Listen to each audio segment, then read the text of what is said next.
Class 10th के बाद stream चुनने को लेकर कितना कन्फ्यूज़न रहता है ये तो हम सब जानते हैं। आज हम एक ऐसी कहानी देखने वाले हैं जो शायद तुम सभी की कहानी हो सकती है। क्लास 10th की एग्ज़ाम्स ख़त्म हो चुके हैं और एक लड़का है जो बहुत परेशान है। वो हर वक्त ये सोचता रहता है कि हर कोई एक ही सवाल पूछता है कि अब कौन सी स्ट्रीम लोगे, अब कौन सी स्ट्रीम लोगे।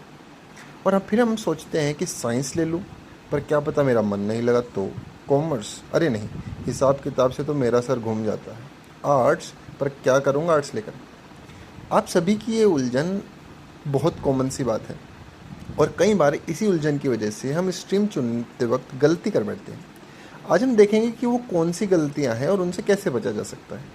सबसे पहले देखते हैं वो क्या गलतियां हैं, कॉमन मिस्टेक्स क्या हैं। सबसे पहली आती है हमारे जो पेरेंट्स हैं या सोसाइटी है उनका प्रेशर। कई बार हम वो स्ट्रीम्स चुन लेते हैं जो हमारे माता पिता या समाज चाहता है।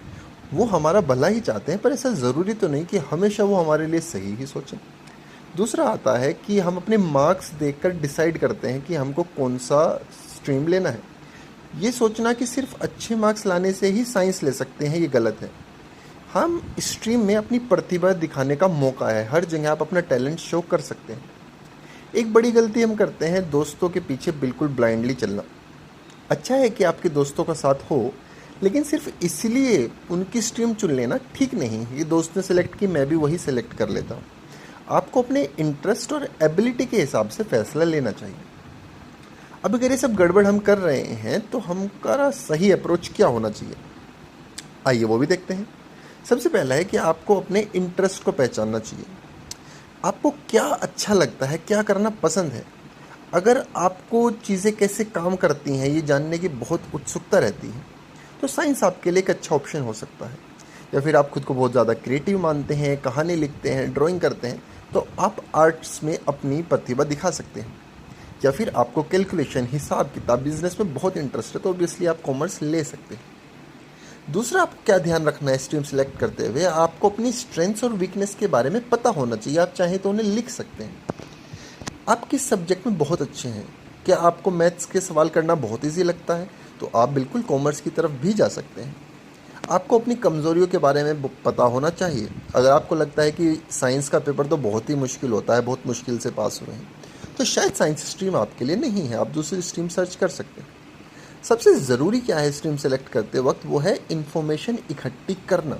आप किसी की भी बातें सुनिए, पेरेंट्स की भी सुनिए, सोसाइटी की सुनिए, फ्रेंड्स की सुनिए, टीचर्स की सुनिए, लेकिन और भी सोर्सेज से आप इन्फॉर्मेशन इकट्ठी करने की कोशिश कीजिए। इन दिनों इंटरनेट पर बहुत सारी इन्फॉर्मेशन अवेलेबल है। किस स्ट्रीम में कौन से सब्जेक्ट्स पढ़ाए जाते हैं, वो किस तरह के करियर में लेके जाता है, ये सब आप अच्छे से रिसर्च कीजिए।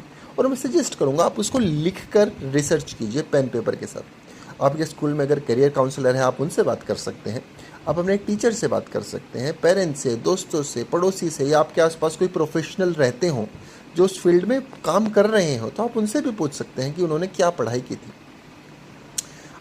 तो देखा आपने कि स्ट्रीम चुनना कोई बहुत बड़ा मुश्किल वाला काम नहीं है। आपको बस अपने इंटरेस्ट ढूंढने हैं, अपनी स्ट्रेंथ्स ढूंढनी है, अपनी वीकनेस ढूंढनी है और उसके बेस पर आपको अच्छी इन्फॉर्मेशन गैदर करनी है रिसर्च करने के बाद। और उसके बाद आप आराम से सोच समझ कर फैसला ले सकते हैं। अगर ये वीडियो आपको पसंद आया तो लाइक और सब्सक्राइब करना ना भूलें।